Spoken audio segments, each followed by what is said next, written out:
2012 के नियम और 2026 में लाई गई नई गाइडलाइन में अंतर क्या है?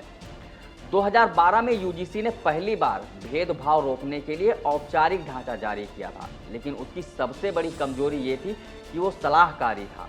विश्वविद्यालयों को कहा गया था कि वे इक्वल अपॉर्चुनिटी सेल बनाएं और SC/ST छात्रों की शिकायतें सुनें और कैंपस में समानता का वातावरण बनाएं। लेकिन ये सब चाहे तो कीजिए वाले ढांचे में था। नियम न मानने पर यूजीसी के पास कोई वास्तविक कार्रवाई की शक्ति नहीं थी। न संस्थान पर दंड लगाया जा सकता था, न फंडिंग रोकी जा सकती थी और न ही उसकी मान्यता पर कोई असर पड़ता। शिकायतों की प्रक्रिया भी अस्पष्ट थी, न समय सीमा थी, न जवाबदेही थी। कई विश्वविद्यालय शिकायतें महीनों तक दबाए रखते थे। OBC, EWS, दिव्यांग या अन्य वर्गों का उल्लेख भी नहीं था। यही वजह कि 2012 की नियमावली व्यवहार में कमजोर साबित हुई। 2026 के नियम 2012 के ढांचे को पूरी तरह से बदल देते हैं।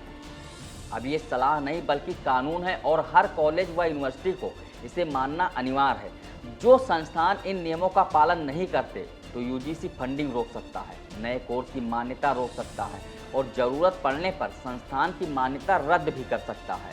2012 के नियम सिर्फ SC और ST तक सीमित थे, लेकिन 2026 में पहली बार OBC को भी भेदभाव रोधी ढांचे में शामिल किया गया।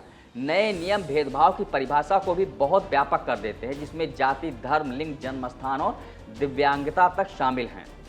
नई नियमावली में इक्वल अपॉर्चुनिटी सेंटर को अनिवार्य बनाया गया है और इसके भीतर एक इक्विटी कमेटी होगी, जिसमें SC/ST, OBC, महिला और पर्सन विद डिसेबिलिटी प्रतिनिधि होंगे।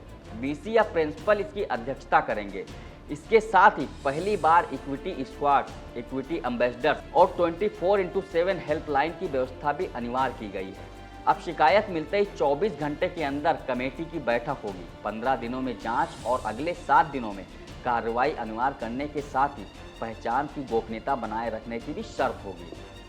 2025 के ड्राफ्ट नियमों में प्रावधान था कि अगर कोई शिकायत झूठी पाई जाती है तो शिकायतकर्ता पर दंड लगाया जा सकता है।